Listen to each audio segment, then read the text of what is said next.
Եթե գնանք պլան B-ի տրամաբանությամբ, նրանք փորձելու են արդեն Ամերիկային ներքաշեն ռազմական գործողությունների մեջ։ Իրանը իմ խորին համոզմամբ ինքը ավելի երկարաժամկետ ստրատեգիայի կողմնակից է։ Կարծում եմ կարճաժամկետ կտրվածքում գուցե նրանք որոշակի խնդիր լուծեցին եւ մի քանի տարի առնվազն հետ գցեցին Իրանին իրենց նպատակներին վերջնական հասնելու համար, ինչ որ կարմիր գծեր արդեն հատվեն, համոզված եմ, որ արդեն իրանական կողմը այդ ամեն ինչը հաշվի առնելու եւ ավելի կոշտ գործողությունների է գնալու։ Իսրայելական այն փուչիկը տրակեց, որ այսպես օդը անվտանգ է եւ մաքսիմում մինչեւ 1000 հրթիռ է օգտագործել Իրանը մինչ այս պահը, այսինքն պատկերացնում եք, չէ՞, ինչ զապասներ կան եւ եթե տարածաշրջանում Իրանը թուլացնում է իր դիրքերը, այդ վակուումը լրացնում է Թուրքիան։ Ինչքան կոզր ունենք, ոչ մեկ չենք օգտագործում, սակայն Ադրբեջանը ել ավելի մեծ թափով է, այսպես ասած, իր արժև դրած խնդիրները լուծում եւ թուրքերը արդյոք համաձայնվելու են, որ հենց այդ տրամաբանությամբ աշխատի, այնտեղ լինեն հայկական սահմանապահ զորքեր, որ մենք հասարակությանը ամեն առավոտ համոզում ենք, որ մենք թույլ ենք պետությունը Թուրքիան ու 80 միլիոն Ադրբեջանը աջակցում է ՆԱՏՕ-ի անդամ պետությունը։ Միացյալ Նահանգներն առայժմ կարճատև, բայց այդուհանդերձ հարված հասցրեց Իրանի միջուկային օբյեկտներին։ Արդյոք հակամարտության ծավալները նվանվում են կամ արդյոք ամերիկյան միջամտությունը խոսում է Իսրայելի անկարողության մասին։ Բարև ձեզ, Արկադի Գրիգորյանն եմ, կիզակետում այսօր որքանով են սրվել Հայաստանի անվտանգային մարտահրավերներն այս համատեքստում։ Ռազմական փորձագետ Վիտալի Մանգասարյան, բարի գալուստ կիզակետ։ Ողջույն։ Շնորհակալ եմ հրավեր ընդունելու համար։ Պարոն Մանգասարյան, այսպես ամերիկյան հարվածներ եւ միջամտություն, հա, ուղիղ հարվածներ, ինչ է սա նշանակում նախ Իսրայելի պարագայում, արդյոք սրանով Թել Ավիվը անուղղակի խոստովանում է իր անկարողությունը, հա, որ չի հերիքում ռեսուրսները կամ ուժերը չհերիքեցին, բլիցկրիգը չստացվեց, ինչպես կուզեք մեկնաբանեք, եթե իհարկե թե այդպեսին նախատեսված էր, եւ օրինակ Թեհրանը կարողացավ դիմանալ եւ բավականին համարժեք հակահարված տալ, դա է նշանակում, սա ինչ է նշանակում։ Տեսեք, նախ այն, որ Իսրայելը առանց Ամերիկայի կանաչ լույսի չէր կարող այս գործողությունների գնալ, կարծում եմ դա արդեն իսկ ակնհայտ է բոլորի համար եւ թե ամերիկյան, թե իսրայելական տարբեր փորձագիտական վերլուծություններ եւ այս կամ այն կալիբրի պաշտոնական հայտարարություններից դա արդեն անզեն աչքով նկատելի է։ Հիմա Իսրայելը գնաց բլիցկրիգ եւ արագ մարտական գործողություններ փորձեց իրականացնել, ինչը նրա ստրատեգիական, այսպես գործողությունների տրամաբանության մեջ է, քանի որ կարծում եմ նրանք հենց նման օրինակ հարվածներով են փորձում այս կամ այն խնդիրներ լուծել։ Տեսեք, ուրեմն ինչ արեց Իսրայելը։ Առաջին իսկ հարվածից փորձեց շարքից հանել ռազմաքաղաքական ղեկավարությանը, միջուկային օբյեկտների հետ այս կամ այն չափով կապ ունեցող ֆիզիկներին։ Եվ ակնկալիքը այն էր, որ սենց խառնաշփոթ իրավիճակ կստեղծվի Իրանում եւ մեջից, այսպես ասած, նույնպես գործողություններ կհետևեն եւ կփորձեն Իրանը շարքից հանել։ Ակնհայտ է, որ դա չստացվեց։ Հիմա կա այսպես պլան A եւ պլան B։ Եթե գնանք պլան B-ի տրամաբանությամբ, սա է պլան B։ Նրանք փորձելու են արդեն Ամերիկային ներքաշեն ռազմական գործողությունների մեջ, հասկանալով, որ նրանք միայնակ չեն կարող։ Հիմա այս տրամաբանությամբ որն է Իրանի մարտավարությունը։ Նրանք փորձում են այսպես հանգիստ, հավասարակշռված որոշումներով, քայլերով գնալ առաջ եւ մենք տեսանք, որ անգամ ասենց առաջին հայացքից քաոսային ինչ-որ իրավիճակ ստեղծելով նրանք կարողացան շատ արագ որոշումներ կայացնել եւ փոխարինել այդ մարդկանց, ինչը բնականաբար շատ դժվար, ծանր եւ պրոբլեմատիկ էր Իրանի համար, բայց նրանք կարողացան այդ ամեն ինչի տակից դուրս գալ եւ հիմա երկարաժամկետ կտրվածքում փորձում են իրենց ռազմավարությունը մշակեն։ Հիմա դա իրենց է ավելի կներեք, երկարաժամկետը Իրանին է։ Այո, Իրանը իմ խորին համոզմամբ ինքը ավելի երկարաժամկետ ստրատեգիայի կողմնակից է, այսպես ասած, եւ փաստերով էլ փորձը ցույց է տալիս, որ նրանք երկարաժամկետ ստրատեգիայի շնորհիվ կարողացան հասնել նրան, ինչին հասել են հիմա մեծ հաշվով, եւ այս իրավիճակում Իսրայելը արդեն փորձեց Ամերիկային ներքաշել, ուղիղ ներքաշել այս ամեն ինչի մեջ, ինչ որ իմաստով դրա մոտ ստացվեց։ Հիմա Ամերիկան պատմության մեջ աննախադեպ կարելի է որակել հարված հասցրեց Իրանին եւ այդ բունկերային ռումբերը, որ օգտագործվել են Իրանի դեմ, մոտ 12 ռումբ են նրանք այդ կալիբրի օգտագործել, մինչ այս պահը նման ռումբեր ոչ միտեղ չէր օգտագործվել։ Օգուտ տվեց բան Մանգասարյան։ Հասան նպատակին, որտեղ Վաշինգտոնը, չգիտենք, ուզում է ընդլայնել այս հակամարտությունը, ուզում է շարունակել, չի ուզում շարունակել։ Հասան նպատակին, չնայած Թրամփը հայտարարում։ Կարծում եմ կարճաժամկետ կտրվածքում գուցե նրանք որոշակի խնդիր լուծեցին եւ մի քանի տարի առնվազն հետ գցեցին Իրանին իրենց նպատակներին վերջնական հասնելու համար, բայց երկարաժամկետ կտրվածքով իմ խորին համոզմամբ Իրանը այդ պետությունը չի, որ հնարավոր լինի 1-2 կոմբինացիայով, 1-2 գործողություններով այդ ամբողջ համակարգը շարքից հանել եւ այսպես հայտարարությունը, որ միջուկային, կարելի է ասել ոչնչացրեցինք ծրագիրը, մոտարպես էսի գրառումներ անում իր սոցիալական ցանցում։ Սա ուղղակի հայտարարություն է, PR է, հա։ Առաջին անգամ հայտարարեցին, որ վերջնականապես ոչնչացրել են, հիմա արդեն այսպես ավելի մեղմ հայտարարություններ են անում, դա էլ է խոսում նրա մասին, որ նրանք շատ լավ հասկանում են, որ երկարաժամկետ կտրվածքում այդ ամեն ինչը ոչնչացնել, ինչպես Իրանի տարբեր բարձրաստիճան պաշտոնյաներ իրենց հայտարարություններում ասում են, ասում են այդ ծրագրերը, որ դուք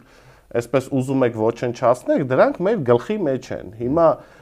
դուք կարող եք ինչ-որ վնասներ պատճառել, ինչ-որ մեր նպատակներին հասնելու համար մեզ այսպես վնասներ տալ եւ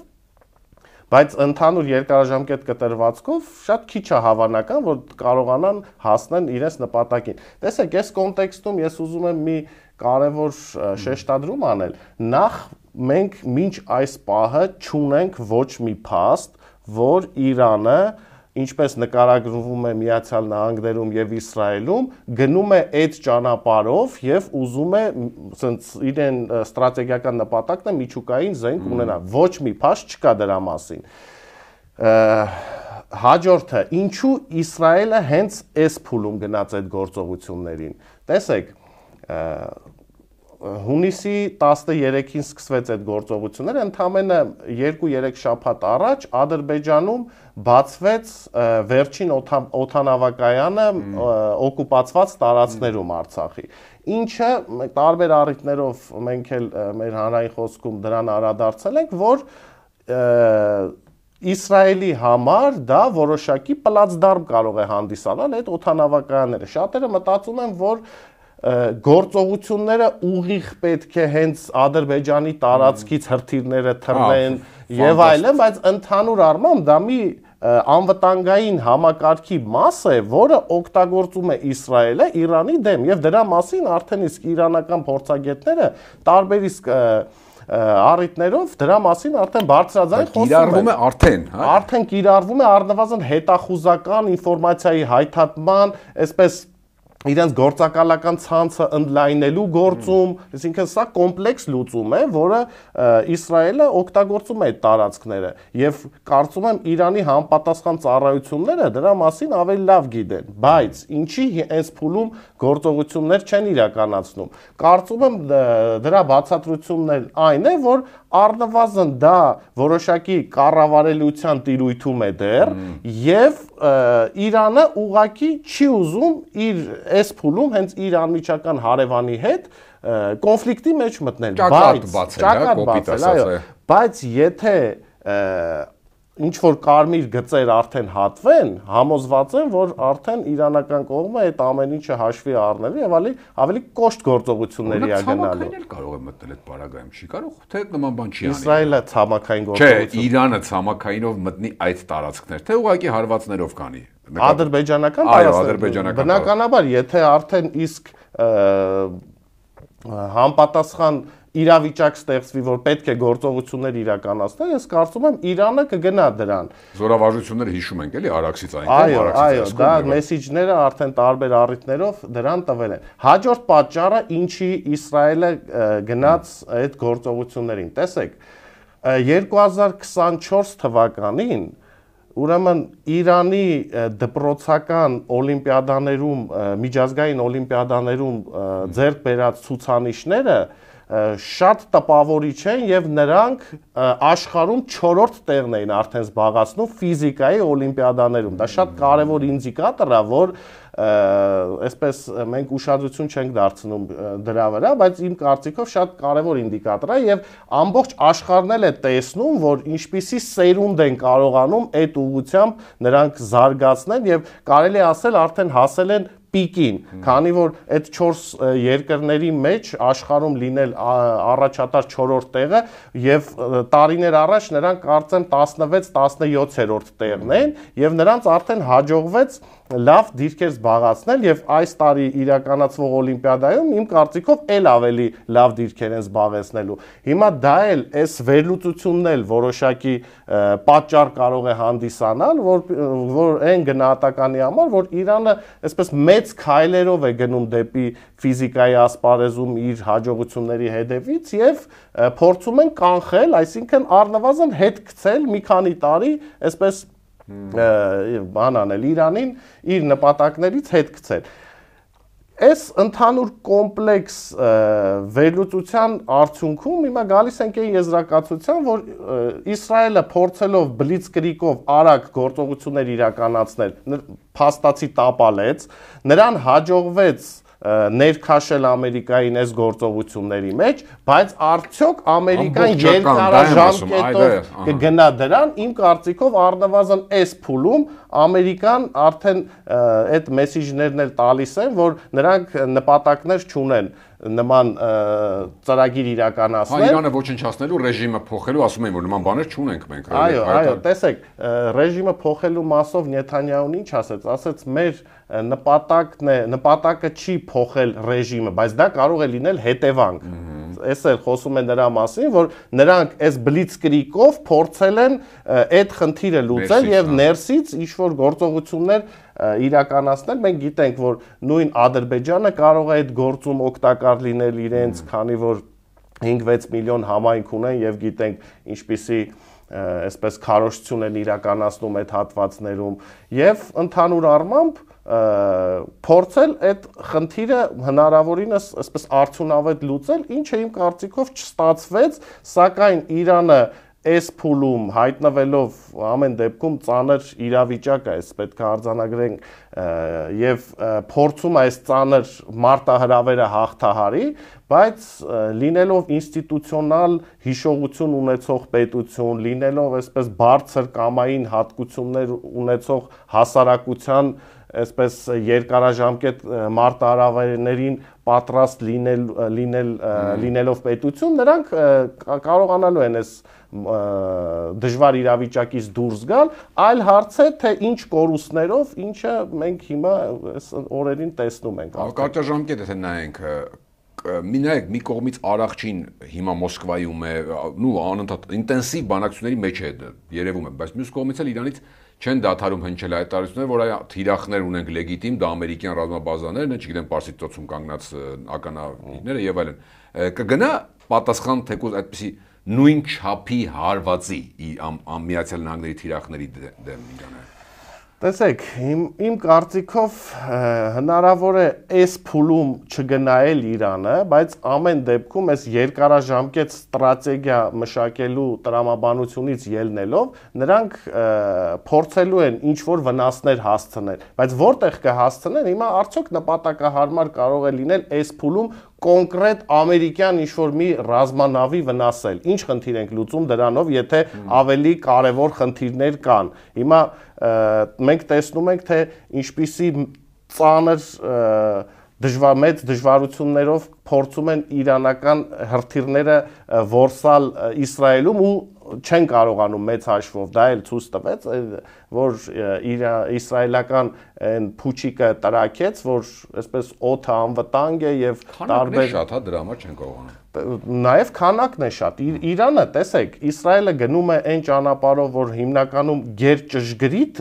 զինատեսակներ է փորձում օգտագործել եւ ավիացիա։ Եթե նկատել եք ավիացիա Իրանը չի օգտագործում։ Նա փորձում է հրթիռներով այդ խնդիրը լուծել։ Դա ո՞րն է դրա պատճառը։ Նախ համապատասխան ավիացիա չունի Իրանը, երկրորդը իսրայելական հոպը կարող է այդ ավիացիայի վրա ավելի արդյունավետ աշխատել։ Հիմա ինչի է հենց F-35-երը օգտագործում Իսրայելը, որովհետև մնացած մոդելները հասանելի կարող են լինել հակաօդային պաշտպանության եւ փորձը ցույց տվեց, որ արդեն մի քանի F-35 են շարքից հանել եւ բայց ավելի մեծ դժվարությամբ են այդ ամեն ինչը իրականացնում։ Հիմա այս տրամաբանությամբ Իրանը փորձում է ավելի էժան տարբերակով գնալ հարձակման, որպեսզի մաշեցնի այս իսրայելական կարողությունները, հակաօդային պաշտպանությունը եւ պայմանական ուղարկում է 150 հրթիռ, չգիտեմ, 25-ը կամ 30-ը որսում են համապատասխան միջոցներով, բայց մնացածը հասնում են իրենց նպատակներին։ Այո, քանակի վրա է աշխատում։ Նեթանյահուն էլ իր մի հարցազրույցներից մեկում ասաց, որ իրենց հաշվարկներով 25-26 հազար հրթիռ ունի Իրանը մինչև 2000 կիլոմետր հեռավորության վրա, որ կարող է օգտագործել։ Եվ ըստ իրենց իսկ հայտարարությունների, եթե մենակ վերլուծենք իսրայելական կողմի հայտարարությունները, մաքսիմում մինչև 1000 հրթիռ է օգտագործել Իրանը մինչ այս պահը, այսինքն պատկերացնում եք, չէ՞, ինչ զապասներ կան եւ դա բնական է առնվազն մտահոգելու։ Հիմա Իսրայելում տեսնում ենք բազմաթիվ ավերածություններ, Իսրայելն էլ գիտենք փոքր պետություն է եւ ամեն մի այսպես միջադեպ ռմբակոծություն շատ արագ տարածվում է մնացած տարածքի վրա, ի տարբերություն Իրանի, որ մի նահանգում տեղի ունեցող գործողությունների մասին նույնիսկ մյուս նահանգում կարող են տևական ժամանակ հետո իմանալ, հատկապես այս պայմաններում, երբ որ նրանք արդեն մի քանի օր է ընդհանուր ինտերնետն էլ սահմանափակումներ մտցրեցին եւ ըստ իրանական տարբեր փորձագետների դա նպաստեց այս կամ այն փոքրիկ այսպես տերակտների քանակի նվազեցումը, ինչի Իսրայելը մինչ այդ տարբեր գործողություններ էր իրականացնում փոքր անօթաչու թռչող սարքերի միջոցով փորձում էր վնասներ հասցնել, բայց այս ինտերնետի անջատումից հետո դա այսպես դինամիկ նվազում ունեցավ, ինչը կարծում եմ տրամաբանական է։ Մոտենանք մեզ, հա, այդ այն որ միշտ անընդհատ կրկնվում էր, հա, մինչև դեռ հարձակումը, որ հաստատ ինչ որ առումով Սյունիքը հայտնվելու է սպառնալիքի տակ, փորձել են իրականացնել իրենց այսպես կոչված միջանցք եւ այլ ծրագիր։ Այդ կա, տեսեք, կարող են հարց տալ, նայեք, արդեն շարունակում եք ժամանակ գործողությունը, ոչ մի բան էլ չի եղել։ Այդ մարտահրավերը, այդ սպառնալիքը կա թե ճիշտ հակառակը հիմա ոնց որ թե ուրիշ ուղղությամբ է զբաղված բոլորի գլուխները մոռացել են այդ միջանցքի մասին, Ադրբեջան, Թուրքիան, դրա այդ ունեն, այդ պատրաստ սպասում են կա այդ սպառնալիքը։ Իմ կարծիքով կա եւ եթե տարբեր մեծ պետությունների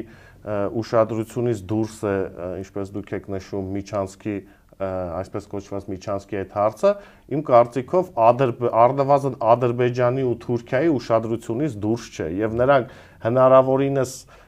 էժան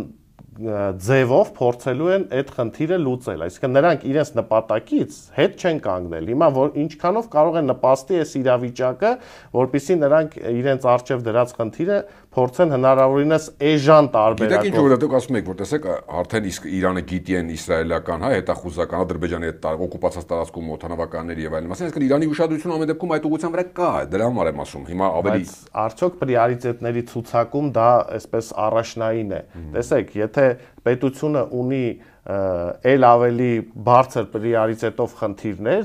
դա տրամաբանական է, որ նա պետքա իր ամբողջ էներգիան ուղղի դեպի այդ ուղղությամբ։ Հիմա ռուս-ուկրաինական հակամարտությունը տեսնում եք, չէ՞, որ Ռուսաստանը իր ամբողջ էներգիան, նույնիսկ պաշտոնական մակարդակներում նրանք հայտարարում են, որ մեր պրիորիտետը սա է։ Մնացածը արդեն ցածր պրիորիտետ ունեն։ Հիմա արդյոք կկարողանա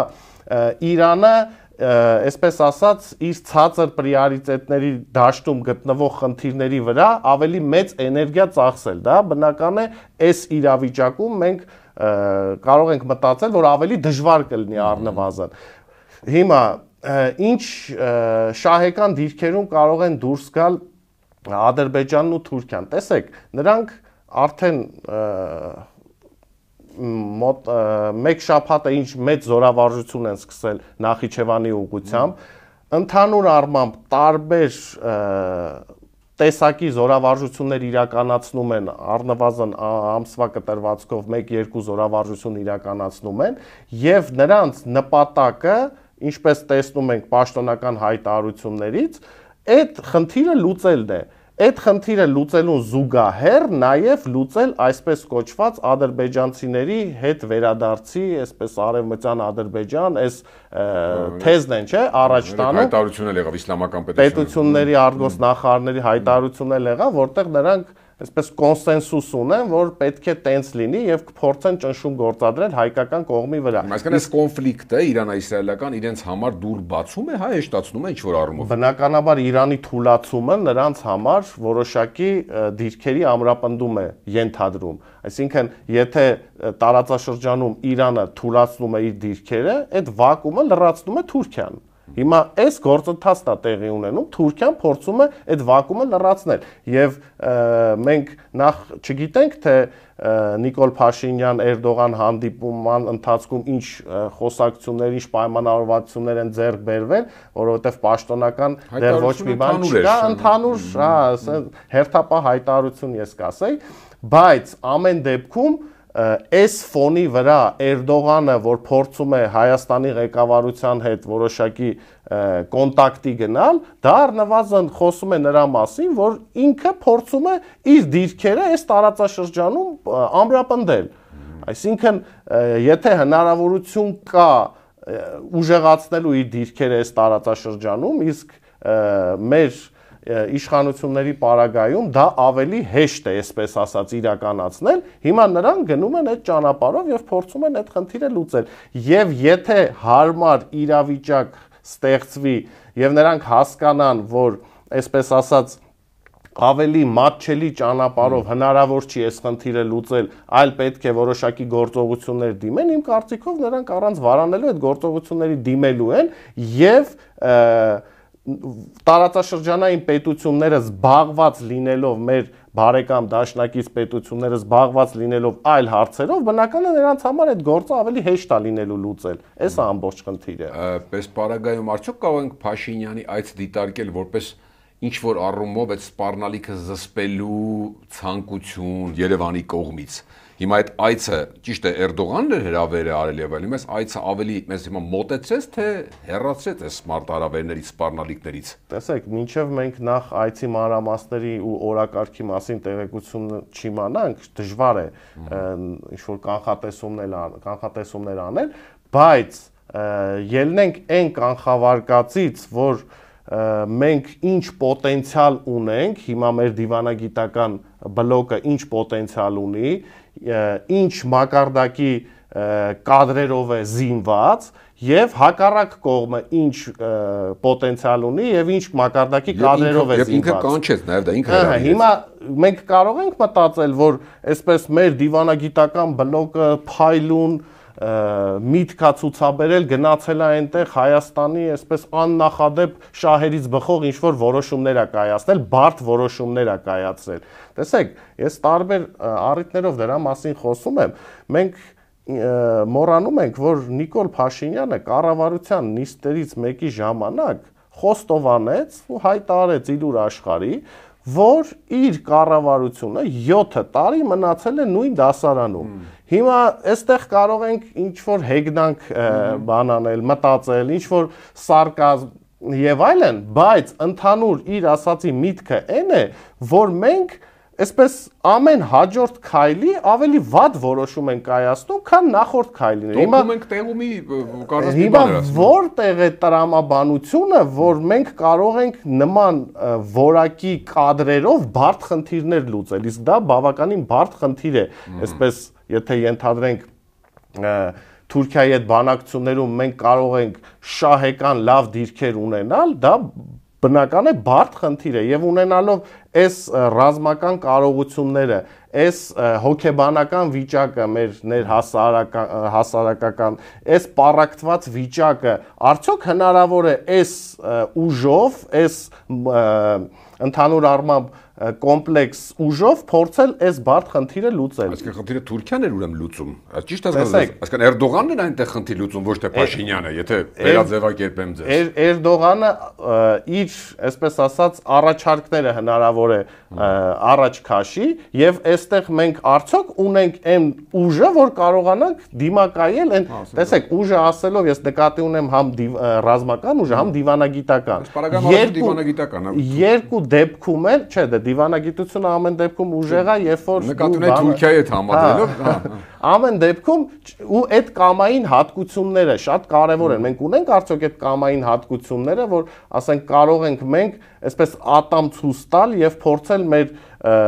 արժանապատվության հետևից գնալ, փորձել մեր իրավունքների հետևից գնալ։ Տեսեք, դուք խոսում եք իսլամական պետությունների հայտարարության մասին, բայց ինչ էր ասում մեր իշխանությունը, ասում էր մենք Արցախի հարցի մասին չխոսանք, որ իրանք էլ արևմտյան Ադրբեջանի մասին չխոսան։ Ասում էր մենք գերիների հարցը դե մենք քննարկում ենք, սենց ենք անում, ինչ-որ գործողություններ ենք անում, բայց հիմա չենք ուզում ինչ-որ քայլեր անել, որովհետև ինչ-որ հարաբերություններ ենք փորձում կարգավորել եւ առաջնայինը է դա։ Հիմա փաստացի ստացվում է, որ մենք չենք խոսում Արցախի մասին, մենք չենք խոսում ցեղասպանության մասին, ինչքան կոզր ունենք, ոչ մեկ չենք օգտագործում, սակայն Ադրբեջանը ել ավելի մեծ թափով է, այսպես ասած, իր արչև դրած խնդիրները լուծում եւ իր համար նպաստավոր թեզերը առաջ քաշում։ Հիմա այստեղ հարց է առաջանում, բա արդյոք մենք այդ ստրատեգիական հաշվարկները ունեցել ենք, թե չենք ունեցել։ Ինչ մենք միամտորեն ենթադրել ենք, մենք չանենք, իրենք էլ չեն անելու։ Փաստացի մենք չենք անում, իրենք ավելի մեծ թափով են անում, ել չասեն, որ տարբեր բանաձևեր են փորձում կորզել, որոնք հետագայում օգտագործվելու են մեր դեմ։ Այս տարբեր բանաձևերը, որ նրանք այս փուլում փորձում են քայլ առ քայլ իրենց դիրքերը ամրապնդել, հաջորդ քայլին եթե մենք ինչ-ինչ պատճառներով չհամաձայնվենք, այսպես փորձենք դիմադրել, քանի որ հայտարարում են, չէ, որ մեր համար կարմիր գիծա չկա, արևմտյան Ադրբեջան եւ այլն, բայց մյուս կողմից մենք գիտենք, թե ինչպիսի դինամիկայով են փոխվում մեր կարմիր գծերը։ Մինչև այդ մեր կարմիր գիծներ Արցախը Հայաստանը եւ վերջ, հետո